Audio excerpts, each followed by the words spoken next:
இன்னைக்கு கோயிலுக்கு போகலாமா? சாம்பார் சாதம் தான் ரெடி பண்ணிகிட்ருக்கேன். ஒரு படி பச்சரிசிக்கு அரை படி துவரம்பருப்பு சேர்த்து குக்கரில் 4 விசில் விட்டு இறக்கிக்கலாம். வடைக்கு தான் மாவு ஆட்டிகிட்ருக்கேன். குழம்புக்கு வந்து வெங்காயம் பூண்டு சேர்க்காம காய்கறி தக்காளி பழம் மசாலாலாம் சேர்த்து கொதிக்க வச்சுட்டு அரைச்ச மசாலாவையும் சேர்த்து மிக்ஸ் பண்ணிக்கலாம். பாசிப்பருப்பு பாயசமும் ரெடி ஆயிடுச்சு. அதுக்குள்ளே சாதமும் வெந்துடுச்சு. இது குழம்பும் ரெடி ஆனதும் சாதத்தை வந்து கிளறி எடுத்துக்கலாம்.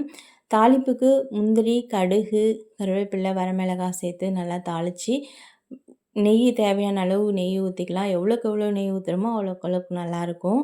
சாம்பார் சாதமும் ரெடி பண்ணி எடுத்துக்கிட்டு நாங்கள் கோயிலுக்கு போயிட்டோம். கோயிலுக்கு வந்து க்ளீன் பண்ணிவிட்டு தான் அதுக்கப்புறம் நெய்வேத்தியம் பண்ணணும். அப்பா வந்து ரெடி பண்ணிகிட்டு இருந்தாங்க. அவங்க தான் க்ளீன் பண்ணாங்க. க்ளீன் பண்ணி முடிச்சுட்டு படைக்க ஆரம்பிச்சிட்டாங்க. அப்பா எல்லாம் தீபாவளிலாம் காமிச்சு முடிச்சுட்டு எங்களுக்கும் வந்து தீபாவளிலாம் காமிச்சாங்க.